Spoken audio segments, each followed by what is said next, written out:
സ്തോത്രം. Very good. ഇനി എല്ലാവരും വളരെ ശ്രദ്ധിച്ച് വചനങ്ങളെ കേൾക്കുക കേട്ടോ. Okay, price the Lord. യാക്കോബ് അപ്പോസ്തലൻ പറഞ്ഞത് പ്രവൃത്തിയില്ലാത്ത വിശ്വാസം ചത്തതാണ്. അമ്മേ കേട്ടോ. രക്ഷ ദൈവത്തിന്റെ ദാനമാണ്, ദൈവത്തിന്റെ. അതിന് നമ്മൾ ഒന്നും ചെയ്യണ്ട,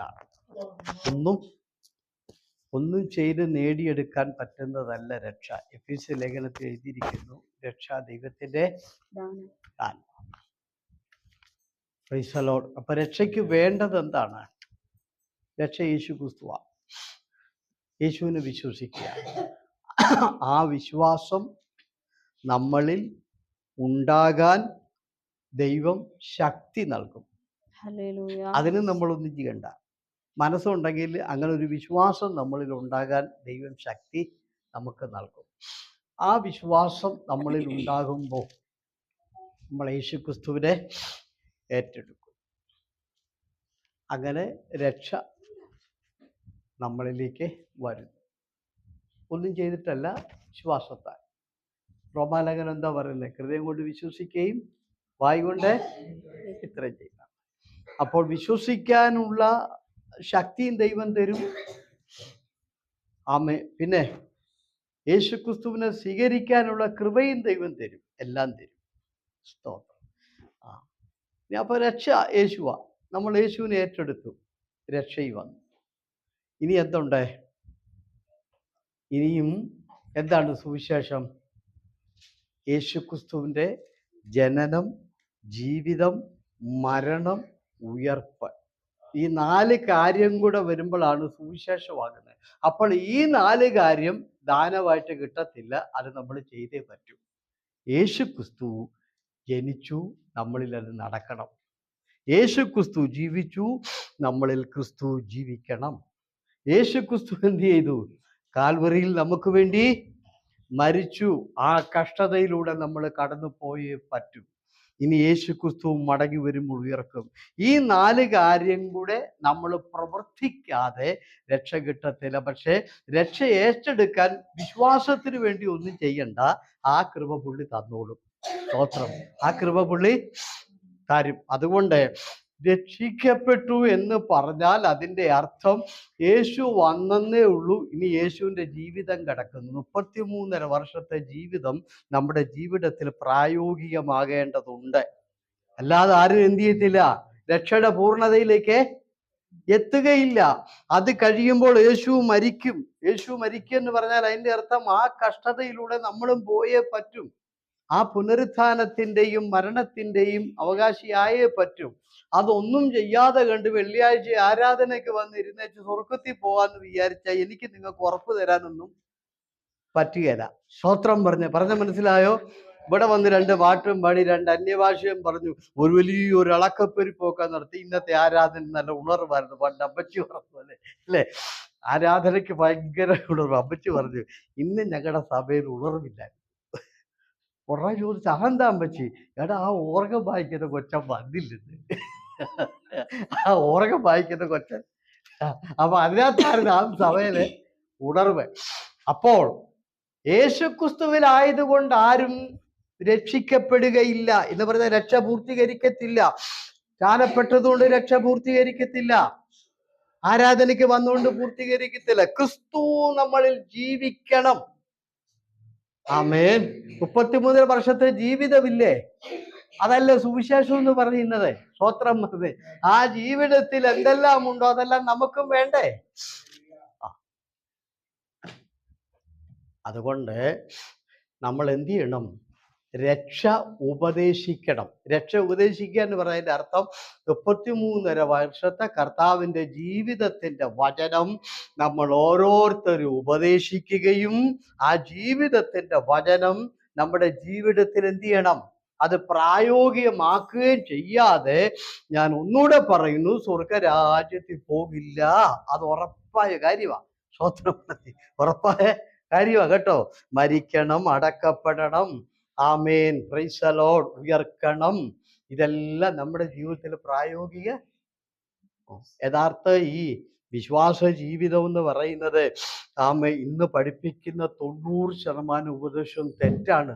ഈ വലിയ വലിയ പാസ്റ്റർമാരൊക്കെ ഇല്ലേ, തെറ്റായ ഉപദേശമാണ് പഠിപ്പിക്കുന്നത്. ഇന്നലെ ഞാൻ കണ്ടു, ഒരു പാസ്റ്റർ പറയുന്നു ശാപം അഴിക്കുക. ദൈവമക്കളെ, ശാപം എങ്ങനെയായി ഭൂമി വന്നത് അറിയാവോ? നീ മുഖാന്തരം ഭൂമി ശപിക്കപ്പെട്ടിരിക്കുന്നു. എപ്പോഴാ കർത്താവ് പറഞ്ഞത്? സ്തോത്രം. പാപം ചെയ്തപ്പോൾ. ആ പാപം കർത്താവായ യേശുക്രിസ്തു കാൽവറിയിൽ അഴിച്ചു. അപ്പൊ പാപത്തിന്റെ ശാപം മാറിയില്ലേ? പിന്നെയും ദൈവമക്കൾക്ക് ശാപം എന്ന് പറഞ്ഞാൽ അതിന്റെ അർത്ഥം എന്താ? പിന്നെ നമ്മുടെ പുറത്ത് ശാപം ഉണ്ടെന്ന് പറഞ്ഞാൽ അതിന്റെ അർത്ഥം യേശു കാൽവറി മരിച്ചത് വെറുതെ ആയെന്നല്ലേ? അല്ലെങ്കിൽ പറഞ്ഞ് യേശുക്രിസ്തു നമ്മുടെ പാപത്തോടൊപ്പം നമ്മുടെ ശാപവും സകലതും മാറാൻ വേണ്ടിയാണ് കാൽവറി മരിച്ചത്. പിന്നെ നമുക്ക് ശാപം ഉണ്ടെന്ന് പറഞ്ഞ് ദുരുപദേശം പഠിപ്പിച്ചിട്ട് ശാപം അഴിച്ച് കാശുണ്ടാക്കുന്ന ഒത്തിരി ഗ്രൂപ്പ് ഇപ്പൊ ഇവിടെ നിൽപ്പുണ്ട്. അതിനകത്തൊക്കെ ചെന്ന് കയറിയേക്കരുത്. അതൊക്കെ കള്ള ഉപദേശങ്ങൾ. അങ്ങനത്തെ ഉപദേശമൊന്നും ബൈബിളിൽ ഇല്ല. Praise the Lord. ആമേൻ. ഗലാത്യ ലേഖനത്തിലൊക്കെ വായിക്കുന്നത് അവൻ നമുക്ക് ശാപമായി തീർന്നു. ക്രൂശുമരണം ശാപമാ.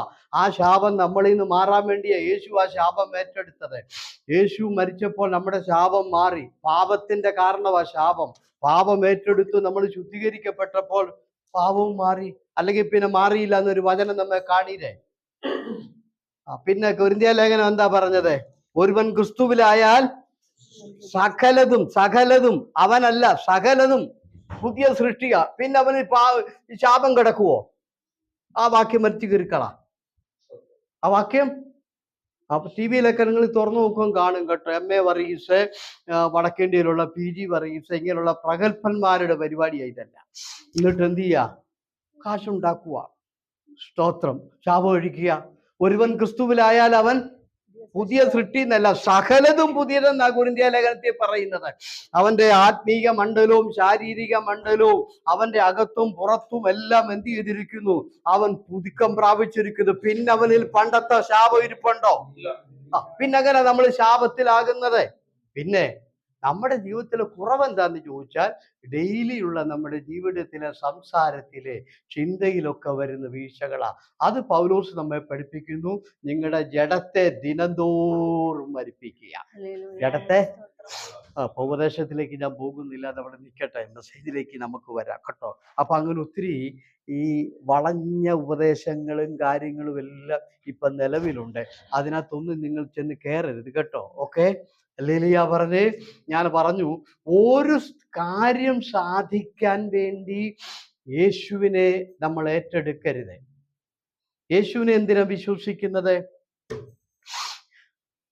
യേശുവിനെ നമ്മൾ വിശ്വസിക്കുക. എന്തുകൊണ്ട് വിശ്വസിച്ചാണ്? നിങ്ങളോടുള്ള ഞാൻ ഒരു ചോദ്യം ചോദിച്ചാൽ നിങ്ങൾ ഇങ്ങനെ മറുപടി പറയും. ചിലർ മറുപടി പറയും, എനിക്ക് രോഗസൗഖ്യം കിട്ടിയത് കൊണ്ട് ഞാൻ വിശ്വസിക്കുന്നു. ചിലർ മറുപടി പറയും, എൻ്റെ പ്രാർത്ഥന കേട്ടതുകൊണ്ട് ഞാൻ വിശ്വസിക്കുന്നു. ചിലർ പറയും അത്ഭുതം നടന്നുകൊണ്ട്. അപ്പോൾ ഒരു ചോദ്യം, അത്ഭുതം നടന്നില്ലെങ്കിലോ? നിങ്ങളുടെ പ്രാർത്ഥന കേട്ടില്ലെങ്കിലോ? നിങ്ങൾക്ക് വിടുതൽ കിട്ടിയില്ലെങ്കിലോ?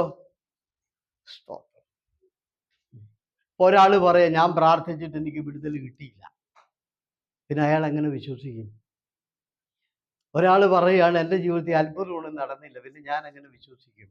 നമ്മൾ പറയുന്ന അത്ഭുതം നടന്നിട്ടാണ് വിശ്വസിക്കുന്നത്. അതുകൊണ്ട് ബൈബിള് പഠിപ്പിക്കുന്നത് യേശുവിനെ വിശ്വസിക്കുന്നത് ന്യായീകരണത്തിന്റെ മുകളിലല്ല. അതിന് യാതൊരു ന്യായീകരണവും നിരത്താൻ പാടില്ല.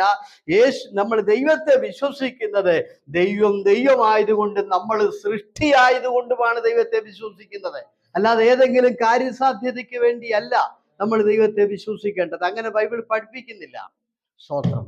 പിന്നെ നമ്മൾ ആരാധിക്കുമ്പോൾ പല കാര്യങ്ങളും ദൈവം നമുക്ക് ചെയ്തു തരും. പല കാര്യങ്ങളും ചെയ്തു തരും. പക്ഷെ അതിനു വേണ്ടി ദൈവത്തെ ആരാധിക്കരുത്. സ്തോത്രം. ചിലർ ആരാധിക്കുന്നത് തന്നെ അവരുടെ കാര്യം നടക്കാൻ വേണ്ടി. അങ്ങനെ ഒരു ആരാധന ബൈബിളില്ല. ആരാധന ദൈവത്തിന് കൊടുക്കുന്ന മഹത്വമാണ്, സ്തുതിയാണ്, പുകഴ്ചയാണ്, നന്ദിയാണ്, സ്തോത്രമാണ്. അത് നമ്മുടെ വീട്ടിലെ കാര്യങ്ങൾ നടത്തിയെടുക്കാനും നമ്മുടെ മക്കളുടെ വിഷയങ്ങൾക്കൊക്കെ പരിഹാരം നേടിയെടുക്കാനും ഉള്ളതൊന്നും അല്ല. അങ്ങനെ പഠിപ്പിക്കുന്നെങ്കിൽ അത് ശരിയായൊരു ഉപദേശമല്ല. ബൈബിളിൽ അങ്ങനെ ഇല്ല കേട്ടോ. ഞാൻ ഒത്തിരി പ്രാവശ്യം നിങ്ങളെ പഠിപ്പിച്ചിട്ടുണ്ട്. ആമേ സ്തോത്രം. ഇനി നമുക്ക് ശ്രദ്ധിക്കാം. വേഗത്തിൽ ഞാൻ വചനത്തിലോട്ട് വരികയാണ്. ഈ വിശ്വാസത്തിലെ ഫിലിപ്പിയ ലേഖനം 3-ാം അധ്യായം വായിച്ചിട്ടുണ്ടല്ലോ അല്ലേ? അവിടെ എഴുതിയിരിക്കുന്നത് എങ്ങനെയാ? ഞാൻ ക്രിസ്തുവിനെ നേടേണ്ടതിന് എനിക്ക് ജഡപ്രകാരം പ്രശംസിപ്പാൻ വകയുണ്ട്. ജഡപ്രകാരം പൗലോസ് പറയാണ്, എനിക്ക് ലാഭമായിരുന്നതൊക്കെയും ഞാൻ ഛേദമെന്ന് എണ്ണി. ശ്രദ്ധിച്ച് കേൾക്കണം കേട്ടോ. ഛേദമെന്ന് എണ്ണി, ക്രിസ്തുവിനെ നേടേണ്ടതിനും അവനോട് കൂടെ ഇരിക്കേണ്ടതിനും അവൻ്റെ കഷ്ടതയുടെ അനുഭവിച്ച് അറിയേണ്ടതിനും പുനരുത്ഥാനത്തിൻ്റെ ശക്തി അറിയേണ്ടതിനും ഞാൻ ലാഭമായിരുന്നതൊക്കെയും ഛേദമെന്നെണ്ണി. ഓക്കെ, രണ്ട് കാര്യമാണ്. ഒന്ന്, ചിലത് നഷ്ടപ്പെടുത്തി. ആ പുള്ളിയുടെ ജീവിതത്തിൽ ചില ഭൗതിക ഉയർച്ചകൾ ഉണ്ടായിരുന്നു. ലാഭമെന്ന് എഴുതിയിരിക്കുന്ന കണ്ടോ? ലാഭമായത് ചില നേട്ടങ്ങൾ ഉണ്ടായിരുന്നു, ചില ഉയർച്ചകൾ ഉണ്ടായിരുന്നു. ഈ ലോകത്തിൽ തനിക്ക് ചില സുഖസൗകര്യങ്ങളും ചില നന്മകളും അനുഗ്രഹങ്ങളും ലഭിക്കുന്ന ചില നേട്ടങ്ങൾ ഉണ്ടായിരുന്നു. അത് പുള്ളി നഷ്ടപ്പെടുത്തി. നമ്മൾ എന്തേലും നഷ്ടപ്പെടുത്തിയിട്ടുണ്ടോ വിശ്വാസത്തിന് വേണ്ടി? ഉണ്ടോ?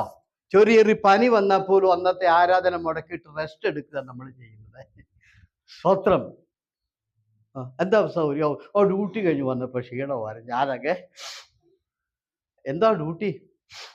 AC-ക്കകത്ത് കുത്തി വെച്ചതാ ഡ്യൂട്ടി. ഇതാ ഡ്യൂട്ടി. മണ്ണും കൊട്ട ചുമക്കുന്നു, വെയിലത്ത് മണ്ണും കൊട്ട ചുമക്കുന്നു. അതാണോ ഈ ഡ്യൂട്ടി? കേട്ടോ, പൗലോസ് പറഞ്ഞ കേട്ടോ, ഞാൻ ചിലതൊക്കെ നഷ്ടപ്പെടുത്തി. എന്താ നഷ്ടപ്പെടുത്തിയത്? എനിക്ക് ലാഭമുണ്ടായിരുന്നത് എൻ്റെ ജീവിതത്തിലെ, അതുകൊണ്ട് ഒത്തിരി ലാഭവും നേട്ടവും ഉയർച്ചയും ഉണ്ടാകുന്ന അനേക കാര്യങ്ങൾ എനിക്ക് കിട്ടിയിട്ടുണ്ടായിരുന്നു. ഈ വിശ്വാസത്തിന് വേണ്ടി ഞാൻ അത് നഷ്ടപ്പെടുത്തി. ആരും പറഞ്ഞിട്ടല്ല, ഞാൻ സ്വന്തമായിട്ട് ഛേദം എന്ന് പറഞ്ഞാൽ അറിയാം അതിൻ്റെ അർത്ഥം, വെട്ടിക്കളയാന്ന് അതിൻ്റെ അർത്ഥം, തകർത്ത് കളയാം. അതുകൊണ്ട് ദൈവമക്കളെ, ആരാധനയ്ക്ക് വേണ്ടി ചിലതൊക്കെ നഷ്ടപ്പെടുത്തി, ചിലതൊക്കെ എന്ത് ചെയ്ത് ഛേദിച്ച് കളഞ്ഞ് നമ്മൾ ഇറങ്ങി. നമുക്ക് പലപ്പോഴും പലതും മാറ്റി വെച്ചിട്ട് ആരാധിക്കാൻ നമുക്ക് പറ്റത്തില്ല. നമ്മുടേതായ കാര്യങ്ങളെല്ലാം തീർന്നു കഴിഞ്ഞിട്ട് മാത്രമേ നമ്മൾ എന്ത് ചെയ്യത്തുള്ളൂ. സ്തോത്രം. ഛേദമെന്ന് എണ്ണി. അടുത്ത ലൈൻ കണ്ടോ? ഞാൻ അങ്ങനെ ചിലതൊക്കെ നഷ്ടപ്പെടുത്തി കഴിഞ്ഞപ്പോൾ, പൗലോസ് അടുത്ത ലൈനിൽ എഴുതിയിരിക്കുന്ന എന്താണെന്നറിയാമോ? ക്രിസ്തുവിലിരിക്കേണ്ടതിന്, യേശു തൻ്റെ ജീവിതത്തിൽ ജീവിക്കേണ്ടതിനും ഇരിക്കേണ്ടതിനും പൗലോസിന് കഴിഞ്ഞു.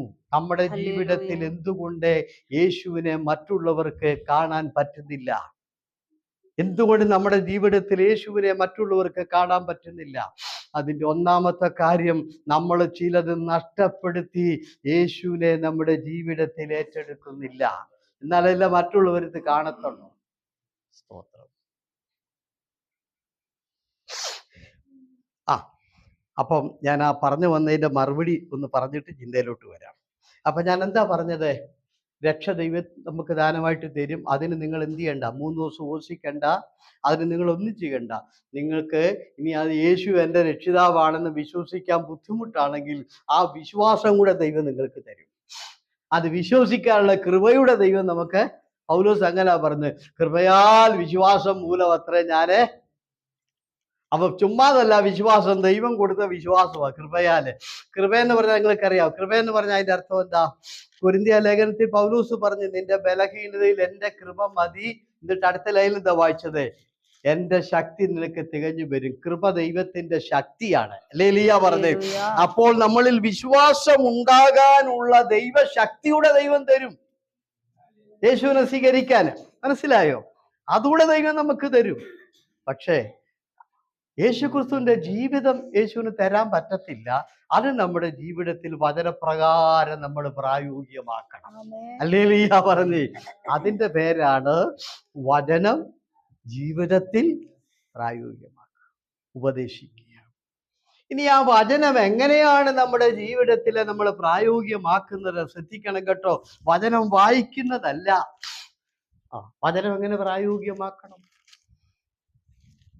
യേശുക്രിസ്തു എങ്ങനെയാണ് തൻ്റെ ശുശ്രൂഷ പ്രായോഗികമാക്കിയത്? എങ്ങനെയാണ് പ്രായോഗികമാക്കിയത്? അതിന്റെ മെത്തേഡ് അവിടെ എഴുതി വെച്ചിട്ടുണ്ടോ? താൻ ദൈവരൂപത്തിലിരിക്കെ സമത്വം മുറുകെ പിടിക്കണം എന്ന് വിചാരിക്കാതെ തൻ്റെ സമത്വം വിട്ടു. നമുക്ക് വിടാൻ പറ്റുമോ? നമ്മുടെ ആ സ്റ്റാൻഡേർഡ് നിലവാരവും സ്റ്റാൻഡേർഡും നമുക്കുള്ള പലതും വിട്ടിട്ട് ഒന്നുമില്ലാത്തൊരവസ്ഥയിലേക്കൊന്ന് താഴാൻ പറ്റുമോ? നമുക്ക് ഇച്ചിരി പൊളിക്കും. ഭാഷ ഇനി എന്ത് പറഞ്ഞാലും ഉണ്ടല്ലോ, എനിക്കിപ്പോൾ അത്രയൊന്നും ആരുടെ മുമ്പിൽ കുനിയേണ്ട കാര്യം എനിക്കില്ല. ഞാനെന്തിനങ്ങനെ കുനിയുന്നേ? ഞങ്ങൾ ചെറുപ്പം തൊട്ട് ഞങ്ങളും ഈ നിലയിലൊക്കെ വളർന്നവരെ, ഞങ്ങള് ഇന്ന ക്രിസ്ത്യാനിയെ, ഞങ്ങളങ്ങ് വലിയ പുള്ളികളാ. എന്റെ കുഞ്ഞെ, യേശു ഇതിനേക്കാൾ വലിയ സമുദ്രത്തിൽ ഇരുന്ന ആളാ. പിതാവിനോടൊപ്പം പുത്രനോടൊപ്പം പരിശുദ്ധാത്മാവിനോടൊപ്പം ഒറിജിനൽ തേജസ് ആയിരുന്ന യേശു ആ സമുദ്രം അവിടെ വെച്ച് വിട്ടു. എന്തിനാ വിട്ടത്? സുവിശേഷത്തിന് വേണ്ടി. ഈ ലോകത്തിലോട്ട് യേശു വരണം, യേശു ജീവിക്കണം, മരിക്കണം, അടക്കപ്പെടണം, ഉയർക്കണം. അതാണ് സുവിശേഷം. ആ സുവിശേഷം ഈ ലോകത്തിൽ എത്തുവാൻ വേണ്ടി യേശു എന്താ ചെയ്തത്? ഇതാ ചെയ്തത്, സമുദ്രം. സ്തോത്രം, ഹല്ലേലൂയ, ആമേൻ. ചിലരോടൊന്ന് ഇച്ചിരി ഒന്ന് ഒതുങ്ങ ഇരിക്കെന്ന് പറഞ്ഞാൽ അവർക്ക് ഇഷ്ടപ്പെടുകയില്ല. അത്രയും പോലും അവർക്ക് എന്തല്ല, അത്രയും പോലും അങ്ങോട്ടൊരു ഇതില്ല കുഞ്ഞെ. ആ വലിയവനായ ദൈവം, ഇനി ദൈവം ആരാന്ന് ഞാൻ പലപ്പോഴും പറഞ്ഞിട്ടില്ല. നിങ്ങളുടെ ആരുടെയും കാര്യമല്ല. ഇനി ഭാഷ എനിക്കിട്ടക്ക് ആരാരുടെ ഇളക്കിന് രണ്ട് കുത്ത് എനിക്കിട്ട് കുത്തുകളെ ചിന്തിക്കരുത് കേട്ടോ. നിങ്ങളൊക്കെ ഞാൻ പറഞ്ഞ അനുസരിക്കുന്നവരെ എനിക്കറിയാം കേട്ടോ. ഞാൻ ഈ വചനം പഠിപ്പിക്കാൻ വേണ്ടി ഓരോ ഉദാഹരണം പറയുന്നെന്നുള്ളതേ ഉള്ളൂ കേട്ടോ. ആമേൻ, പ്രൈസ് ദി ലോർഡ്. വചനം പഠിപ്പിക്കാൻ വേണ്ടി താഴോട്ട് കർത്താവ് ഇറക്കുക. കർത്താവ് ആരാ? ദൈവം ആരാ? ഇപ്പൊ വാക്യം വായിച്ചു കേൾപ്പിക്കാൻ സമയമില്ല, ഞാൻ വേണേ പറയാം. ഇയ്യോബ് 11:7. ദൈവത്തിന്റെ അഗാധത്വത്തെ നിനക്ക് അളക്കാൻ കഴിയുമോ? സർവശക്തന്റെ സമ്പൂർത്തിയെ നിനക്ക് ഗ്രഹിക്കാൻ കഴിയുമോ? അത് ആകാശത്തെക്കാൾ വലുത്, അത് സമുദ്രത്തെക്കാൾ, അത് ഭൂമിയേക്കാൾ. അത്രയ്ക്ക് വലിയവനായ ദൈവം ആ വലുപ്പം മാറ്റി വെച്ചു. ആ വലുപ്പം മാറ്റി വെച്ചിട്ട് എന്ത് ചെയ്തു? താൻ ഒരു വേഷമെടുത്തു. ആ വേഷമാണ് മനുഷ്യൻ. ഉണ്ടോ? സമുദ്രത്തെക്കാൾ നീളമുള്ള മനുഷ്യൻ, ഭൂമിയേക്കാൾ നീളമുള്ള മനുഷ്യൻ, ആകാശത്തെക്കാൾ നീളമുള്ള മനുഷ്യൻ. അതിനെ വ്യാഖ്യാനിക്കാൻ അറിയാൻ മേലാത്തോണ്ട് സുവിശേഷകൻ ഒരു പദം പറഞ്ഞു. അവന്റെ സിംഹാസനം സ്വർഗം, അവന്റെ പാദപീഠം ഭൂമി. കണ്ടോ? അപ്പൊ സ്വർഗത്തിൽ ഇരിക്കുന്ന ആളിന്റെ കാലെവിടെയാ മുട്ടുന്നത്? അപ്പൊ പുള്ളിയുടെ കാലിന്റെ നീളം എത്രയുണ്ട്? നിങ്ങൾ കുറിച്ച് സ്വർഗം എവിടെയാ? സ്തോത്രം. സ്വർഗം മൂന്നാമത്തെ മണ്ഡലം അത് എവിടെയാ? യെശയ്യാപ്രവചനം 14-ാം അധ്യായം. മേഘമണ്ഡലങ്ങൾക്കും പറ, ആകാശമണ്ഡലങ്ങൾക്കും മേഘമണ്ഡലങ്ങൾക്കും പിന്നെ നക്ഷത്രമണ്ഡലങ്ങൾക്കും അപ്പുറത്ത് സമാഗമ പർവ്വതം. നക്ഷത്രമണ്ഡലം പോലും ഇന്ന് വരെ മനുഷ്യൻ പോയി പൂർത്തീകരിച്ചിട്ടില്ല. ചൊവ്വ വരെ എങ്ങാണ്ടൊക്കെ എത്തിയിട്ടുള്ളൂ, ബാക്കി ഇനിയും കിടക്കുന്നു. അതിന്റെ അപ്പുറത്താ സ്വർഗം. അവിടെ ഇരിക്കുന്ന പുള്ളിയുടെ കാൽ ഇവിടെയാ മുട്ടുന്നത്. ഹല്ലേലൂയ പറഞ്ഞ്. അത്രയ്ക്ക് വലിയവനായ ദൈവം തന്റെ വലിപ്പം മാറ്റിവെച്ച് സുവിശേഷം ഈ ഭൂമിയിൽ എത്തിക്കാൻ വേണ്ടി താൻ എടുത്ത ആദ്യത്തെ മാതൃക തന്റെ വലിപ്പം മാറ്റിവെച്ച് താഴുക എന്നുള്ളതാണ്. അതാ പൗലോസ് നമ്മൾ പഠിപ്പിച്ച്. നിങ്ങൾക്ക് വല്ല പ്രബോധനം ഉണ്ടെങ്കിൽ, വല്ല സാക്ഷിയൊക്കെ പറയാനുണ്ടെങ്കിൽ ഇതേ മെത്തേഡ് നിങ്ങളെ ദൈവമക്കൾ താഴണം. താഴ്മയുണ്ടായിരിക്കണം, ക്ഷമിക്കാൻ തയ്യാറാകണം, താഴാൻ തയ്യാറാകണം, വിട്ടുവീഴ്ചയ്ക്ക്. ഞാൻ ചോദിക്കട്ടെ, കർത്താവ് വിട്ടുവീഴ്ചയ്ക്ക് തയ്യാറല്ലെങ്കിൽ ഇന്ന് നമ്മൾ എവിടെ കിടന്നേനെ? നമ്മൾ ചെയ്ത പാപത്തിന്റെ ശിക്ഷ മുഴുവൻ മേടിച്ച് കെട്ടണ്ടായിരുന്നു. ദൈവത്തെ അനുസരിക്കാതെ എത്ര വർഷം ജീവിച്ചു? അതെല്ലാം നമ്മൾ മേടിച്ച് കെട്ടിട്ട് കർത്താവ് എന്ത് ചെയ്തു? അതെല്ലാം നമ്മളോട് ക്ഷമിച്ചില്ലേ? താഴുക കേട്ടോ, താഴുക. അവിടെ നിന്ന് താണു. വേഷത്തിൽ മനുഷ്യനാകണം. മനുഷ്യനാകാൻ ദൈവത്തിന് പറ്റുമോ? പറ്റത്തില്ല. അതുകൊണ്ട് കർത്താവ് എന്ത് ചെയ്തു? ആ ദൈവത്തെ മാറ്റി വെച്ചിട്ട് വെറും മാംസകഷണമായി. മറിയയുടെ ഉദരത്തിലേക്ക് 100-200 ഗ്രാം വലിപ്പമുള്ള ഒരു മാംസ കഷണമായി ഇറങ്ങിച്ചെന്നിട്ട് ആ ഉദരത്തിനകത്ത് 10 മാസം പ്രായമുള്ള ഒരു കുഞ്ഞായി താണ് ജനിച്ചു. ആരെ? ആദിക്കും അനാദിക്കും അനന്തതയ്ക്കും അപ്പുറത്ത് അന്തമില്ലാതിരിക്കുന്നവൻ 200 ഗ്രാം മാംസമായി താണു. ഹല്ലേലൂയ പറഞ്ഞേ. അങ്ങനെയാണെങ്കിൽ ഇന്ന് രാത്രി ഞാൻ ചോദിക്കട്ടെ, സുവിശേഷം ഉപദേശിപ്പാൻ ദൈവം വെച്ചിരിക്കുന്ന മാതൃക ഈ താഴ്മയാണ്. യേശുവിന്റെ താഴ്മയെക്കുറിച്ച് യോഹന്നാൻ വിവരിക്കുന്നുണ്ട്. ഇനി സുവിശേഷം വായിക്കുമ്പോൾ ശ്രദ്ധിച്ച് വായിച്ചോണം. അവിടെ എഴുതിയിരിക്കുന്ന ഇങ്ങനെയാണ്: സകലതും സ്വർഗത്തിലും ഭൂമിയിലും സകലതും എങ്കൽ പരമേൽപ്പിച്ചിരിക്കുന്നു എന്നറിഞ്ഞിരിക്കെ. എന്ന് പറഞ്ഞാൽ സ്വർഗത്തിന്റെ മുഴുവൻ അധികാരം ആരുടെ കയ്യിലാ? ഭൂമിയിലെ അധികാരം ആരുടെ കയ്യിലാ? കർത്താവിന്റെ കയ്യിലാ. സ്വർഗത്തിൽ വലിയവൻ ആരാ? കർത്താവ്. ഭൂമിയിൽ വലിയവൻ ആരാ? കർത്താവ്. ഇതറിഞ്ഞിരിക്കെ തോർത്തരയിൽ കെട്ടി ശിഷ്യന്മാരുടെ കാലെ കണ്ടോ? സ്വർഗത്തിലെ ഏറ്റവും വലിയവൻ ഞാനാണെന്നറിഞ്ഞിരിക്കെ, ഈ ഭൂമിയിലെ ഏറ്റവും വലിയവൻ ഞാനാണെന്നറിഞ്ഞിരിക്കെ, അല്ലാതെ അറിവില്ലാതെ വിവരക്കേട് കൊണ്ടല്ല. എൻ്റെ മോളിൽ ഈ ലോകത്തിൽ ആരുമില്ല, സ്വർഗത്തിലും ആരുമില്ല, ഞാനാണ് ഏറ്റവും വലിയവൻ എന്നറിഞ്ഞിരിക്കെ തോർത്തരയിൽ കെട്ടി ശിഷ്യന്മാരുടെ കാലിൽ. സ്തോത്രം. കണ്ടോ? ഏറ്റവും വലിയവനാണെന്ന് അറിഞ്ഞിരിക്കെ യേശുക്രിസ്തുവിന്റെ താഴ്മയുടെ മാതൃകയാണ്. Price the Lord. എല്ലാവർക്കും നന്ദി പറയാം. ഞാൻ പറഞ്ഞു വന്നപ്പോൾ പറഞ്ഞെന്നുള്ളതേ ഉള്ളൂ. ഈ ഉപദേശമൊക്കെ പറഞ്ഞു വരുമ്പോൾ പൗലോസ് പിന്നെയും പറയുന്നുണ്ട്, ഞാൻ ഇങ്ങനെ ക്രിസ്തുവിൽ ഇരിക്കേണ്ടതിനും അവൻ്റെ പുനരുത്ഥാനത്തിൻ്റെ ശക്തി അനുഭവിച്ചറിയേണ്ടതിനും കഷ്ടതയുടെ പൂർണ്ണതയിൽ എത്തേണ്ടതിനും എനിക്ക് ലാഭമായിരുന്നതെല്ലാം ഛേദമെന്ന് എണ്ണി. നഷ്ടപ്പെടുത്തി. അമ്മ 10 പൈസയോ 20 പൈസയോ ഒന്നുമല്ല, തൻ്റെ ജീവിതത്തിലെ ചില സ്ഥാനമാനങ്ങൾ നഷ്ടപ്പെടുത്തി, ചില പദവികൾ നഷ്ടപ്പെടുത്തി, ഉന്നതമായ പലതും, ഈ ലോകത്തിലെ ഉയർച്ചയും സ്ഥാനവും പേരും പദവിയും പണവും ജീവിതവും സുഖസൗകര്യങ്ങളും എല്ലാം നഷ്ടപ്പെടുത്തിയപ്പോൾ പുള്ളി പറയാ, പുനരുത്ഥാനത്തിന്റെ ശക്തി അനുഭവിച്ചറിയാൻ കഴിയും. അതുവരെ പുള്ളി ഇത് കേട്ടിട്ടേ ഉള്ളൂ. എന്നാൽ ഇതെല്ലാം നഷ്ടപ്പെടുത്തി ഇറങ്ങിയപ്പോൾ ആ ശക്തി പുള്ളിയുടെ ശരീരത്തിൽ അനുഭവിച്ചറിയാൻ കഴിയും. അപ്പൊ പുനരുത്ഥാനത്തിന്റെ ശക്തിയായ പരിശുദ്ധാത്മാവിന്റെ നിറവ് ശരീരത്തിൽ അനുഭവിച്ചറിയാൻ കഴിഞ്ഞത് ലോകത്തിലെ പലതും നഷ്ടപ്പെടുത്തി താഴോട്ടിറങ്ങിയപ്പോഴാണ്. ഹല്ലേലൂയ പറഞ്ഞേ. Price the Lord. അതുകൊണ്ട് വെള്ളിയാഴ്ച എന്തുണ്ടെങ്കിലും അതങ്ങ് മാറ്റി വെച്ചു. സ്തോത്രം. പിശാചിന് വലിയൊരു അടവുണ്ട്. അതെ, പിശാച നിങ്ങൾ പ്രാർത്ഥിച്ചാൽ മതി, ജയിക്കാം കേട്ടോ. Price the Lord. ഹല്ലേലൂയ. ആമേ. ഇവിടെ ഇരിക്കുന്ന ഓരോരുത്തരോട് ഞാൻ പറയുന്നു, നമുക്ക് ആരാധനയ്ക്ക് പറ്റാത്ത സാഹചര്യം ഉണ്ടെങ്കിൽ പ്രാർത്ഥിച്ചാൽ മതി. കാരണം അത് പൈശാചികമാണ്, അത് വിട്ടുപോക്കോളും. അതിന്റെ തെളിവ് ഇപ്പം ഞാൻ തരാൻ പോവാ. വായിക്കൊന്നും വേണ്ട. പുറപ്പാട് 5-ാം അധ്യായത്തിൽ മോശ ചെന്ന് പറഞ്ഞു, എൻ്റെ ജനത്തെ ആരാധനയ്ക്ക് വിട്ടയക്കണം. എൻ്റെ ജനത്തെ. ഒരു കുഴപ്പമില്ല. അന്നേരം ഫറവോൻ എന്തു പറഞ്ഞു?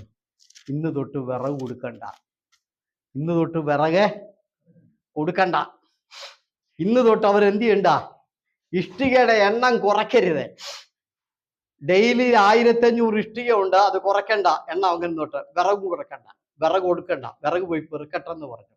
അങ്ങനെ ആരാധനയ്ക്ക് വിടണമെന്ന് പറഞ്ഞപ്പോൾ ഫറവോൻ എന്ത് ചെയ്തു? നമ്മുടെ ഭാഷയിൽ പറയട്ടെ, അതിന്റെ മുകളിൽ ഓവർ ടൈം വെച്ചു. അന്ന് വരെ അവർക്ക് ഓവർ ടൈം ഇല്ലായിരുന്നു. അന്ന് വരെ അവരെന്ത് ചെയ്യണ്ട?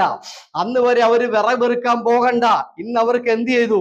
അങ്ങനെ ഒരു പ്രത്യേക ജോലിയുടെ വെച്ചു. അതുകൊണ്ട് ദൈവമക്കളെ, ആരാധന ദിവസം വരുന്ന ഓവർ ടൈം ഫറവോന്റെ തന്ത്രമാണത്. ഹല്ലേലൂയ പറഞ്ഞ് നിങ്ങൾ അത് ഏറ്റെടുത്ത് പ്രാർത്ഥിച്ചാൽ തീർച്ചയായും ഫറവോന്റെ കെട്ടുപൊട്ടിച്ച് തന്റെ ജനത്തെ ആരാധനയ്ക്ക് ഇറക്കിയ കർത്താവിന് നമ്മെ ഇറക്കാൻ കഴിയും. ഹല്ലേലൂയ പറഞ്ഞ്. അതുവരെയും ഇസ്രായേലിന്റെ ഇടയിലെ ജോലിക്ക് മാറ്റം വരുത്തിയിരുന്നില്ല. ഈ മോശ ചെന്ന് ആരാധന എന്ന വിഷയം വെച്ചപ്പോഴാണ് ഫറവോൻ പറഞ്ഞത്, ഇന്ന് തൊട്ട് വിറക് കൊടുക്കരുത്, ഇനി വിറക് കൊടുക്കരുത്. കാരണം എന്താണെന്നറിയോ? പോയി പെറുക്കിക്കൊണ്ട് പോട്ടെ. കാരണം സമയം ഉണ്ടെങ്കിൽ ഇവര് പോകും, സമയം ഇല്ലെങ്കിൽ ഇവിടെ കിടന്നോളും. ഇപ്പൊ മനസ്സിലായോ നിങ്ങൾക്ക്? അന്ന് തൊട്ട് അവിടെ ആരാധന ദിവസം മാത്രം ചില വിരുന്നുകാർ കയറി വരും. ആരാധന ദിവസം മാത്രം നമ്മളെ ചില പാർട്ടിക്ക് വിളിക്കും. അങ്ങനെ പാർട്ടി കൂടിയവരെ അറിയാമല്ലോ. എവിടെയാ? ലൂക്കോസ് 15-ാം അധ്യായത്തിൽ അപ്പന്റെ വസ്തു വിറ്റ് പാർട്ടി നടത്തി എവിടെ ചെന്നു? പന്നിക്കൂട്ടി ചെന്ന് കയറി. അവസാനം കയ്യിലുള്ള പൈസയും തീർന്നു, സകലതും തീർന്നു. പാർട്ടി നടത്തി പന്നിക്കൂട്ടി ചെന്നിട്ട് അവസാനം പന്നിയുടെ തവിട് വാരി എന്ത് ചെയ്തു? അതുകൊണ്ട് ഓർത്തോണം, ദൈവത്തിൽ നിന്നകന്നുള്ള പാർട്ടി നിന്നെ കൊണ്ട് എത്തിക്കുന്നത് ഏറ്റവും വലിയ തകർച്ചയിലായിരിക്കും.